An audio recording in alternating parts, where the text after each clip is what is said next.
संग सोहबत इस घोर कलयुग में भलाई नेकी की जाए या फिर सत्संग की जाए, वही सर्वोत्तम है। इस संसार में लोग मन और मनमते बहुत ज्यादा चलते हैं। अगर आप उनका लगातार संग करते हैं, सोहबत करते हैं, तो यकीनन आप भी मन के हाथों मजबूर हो जाएंगे। इंसान के अंदर जब मन शैतान हावी होता है तो वह बहुत ही शातिर हो जाता है, और उसकी जो बात सुनते हैं, हां में हां मिलाते हैं, वो भी उनकी शातिराना चालों में आ जाते हैं, क्योंकि वो बातें ही ऐसी लच्छेदार करते हैं, बातें ही ऐसी घुमा घुमा के करते हैं कि इंसान उनसे बच नहीं पाता। इसलिए जितना संभव हो, जितना हो सके, ऐसे लोगों से बच के रहो।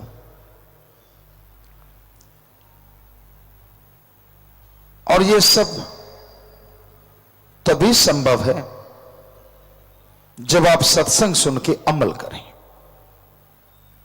अपने आप बच पाना बहुत मुश्किल है,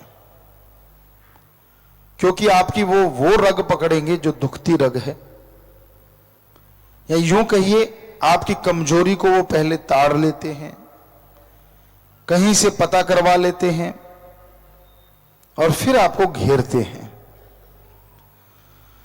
और आप चारों खाने चित्त हो जाते हैं कि हां यार, इसने मेरे बारे में सही कहा, इसने ये सही कहा, इसने वो सही कहा, और आप इस तरह उलझन में फंसते चले जाते हैं, दुखी होते चले जाते हैं।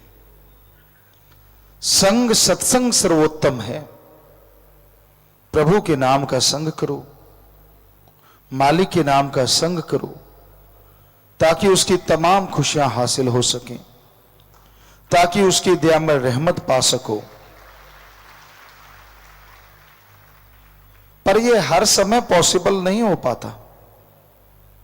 आप समाज में रहते हैं, अपना काम धंधा करते हैं, कारोबार करते हैं, तो उसमें तो सत्संग हर पल सुनना बड़ा मुश्किल है। तो उस समय एक बात हमेशा दिलो दिमाग में बिठा के रखो, जो भी गलत आंसर हो, जो मन के सताए हों, प्यार से कोशिश करो कि वो राम नाम में लग जाएं।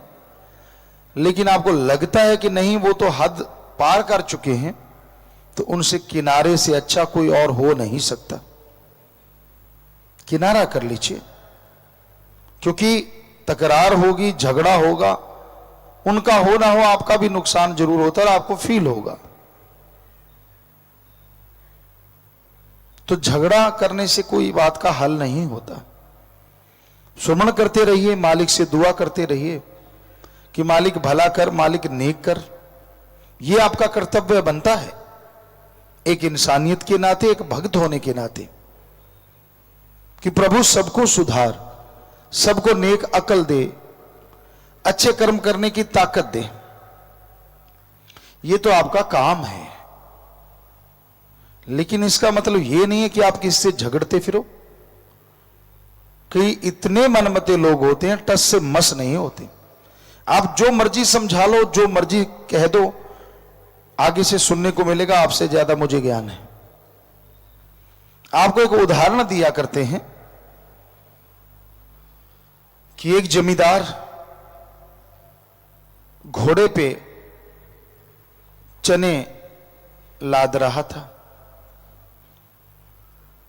पुराने समय की बात, घोड़े के ऊपर चाटी, बोरा, कुछ भी बोलिए उसको, वो डालते थे तो एक तरफ वो एक तसला भर के चने का डालता था, दूसरी तरफ एक रेते का डालता था। एक सज्जन दूर से खड़ा देख रहा था, उसको दुख लगा, वो पास आया, कहने लगा यार ये क्या कर रहा है, तू घोड़े के एक तरफ चने डाल रहा है, एक तरफ रेत डाल रहा है। कहता तेरे समझ में आने वाली बात नहीं। कहता फिर भी बता तो सही।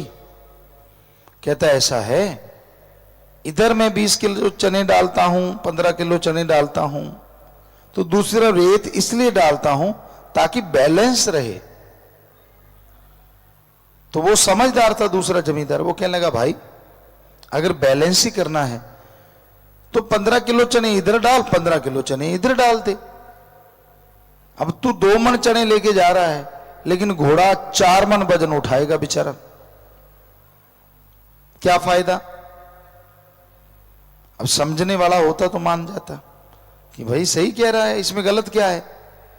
आगे से कई अड़ियल होते हैं, कहने लगा घोड़ा किसका, कहता तेरा भाई। चने किसके, कहता वो भी तेरे। तो कहता फिर तेरे पेट में दर्द क्यों, मैं तो ऐसे ही करूंगा। कई ऐसे अड़ियल होते हैं। आप कहते हो नशा मत करो, कहता तेरे बाप की पीता हूं। झगड़ने को तैयार हो जाते हैं, तो उनके लिए तो दुआई की जा सकती है, झगड़ा थोड़ी ना करना है। हमारा काम दुआ करना और समझाना तो जरूर है, लेकिन तकरार से दूर रहना है। इसलिए सत्संग ही एकमात्र उपाय है जिसको सुनने से,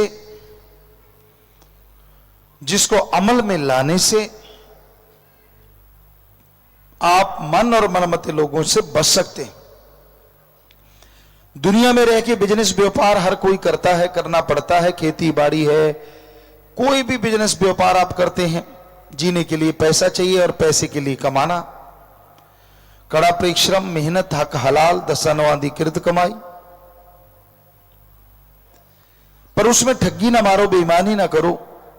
थोड़ा आएगा लेकिन उसमें इतना सुकून आएगा, इतना चैन आएगा, कहने सुनने से परे।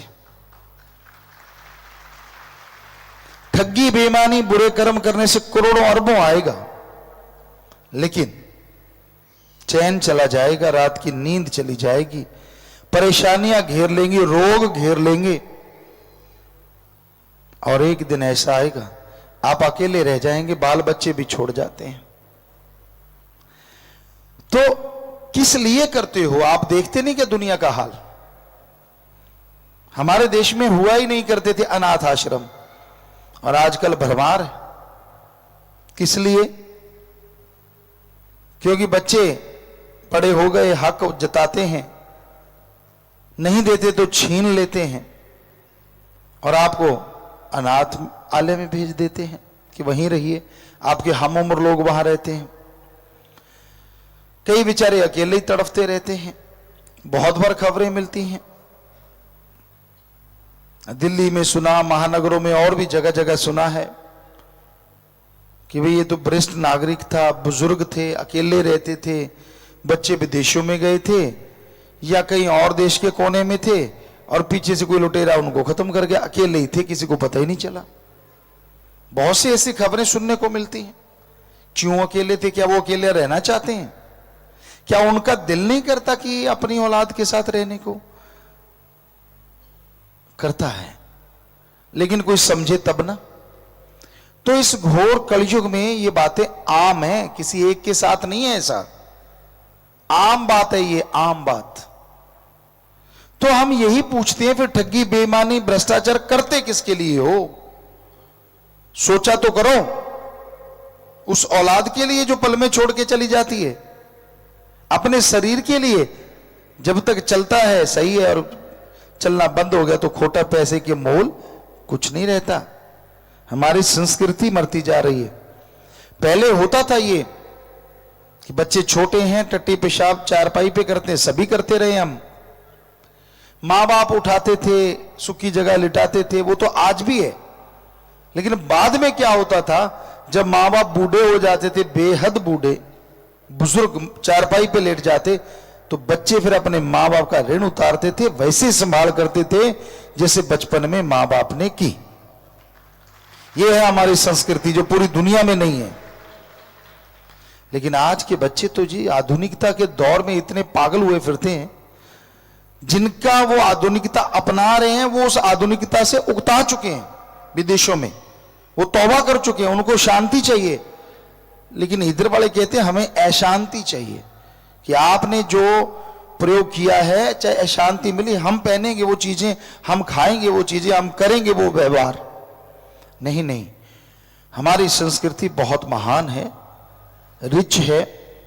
तो इसलिए हमारा फर्ज सच्चा संग, सत्संग से बढ़ के कोई हो नहीं सकता। जहां शिक्षा मिलती है जिंदगी जीने की, यहां शिक्षा मिलती है कदम कदम कैसे चलें, हर कदम कैसे बढ़ाएं, उसको बढ़ाने की। कोई नहीं सिखाएगा दुनिया में आपके भले की बात। लोग चिढ़ते हैं, आपके पास अच्छी कार है, अच्छी कोठियां, महल, बंगले, बगीचे हैं, ये मत सोचो कि लोग आपसे खुश होते हैं। लोग खुश होते ही नहीं। गांव में अच्छा घर बना लिया, 20 घर पीछे पड़ जाएंगे, यार इसको गिराएं कैसे। शहर में अच्छी कोठी, गाड़ियां हो गई, 100 लोग पीछे पड़ जाएंगे, इससे छीने कैसे। और यही चीज फिर ऊपर तक जाती है। यही दुख है हमें, हमारे देश का यही दर्द है कि इसमें खुद तरक्की कर ली वो तो ठीक है, लेकिन दूसरा तरक्की करे ये पॉसिबल नहीं है।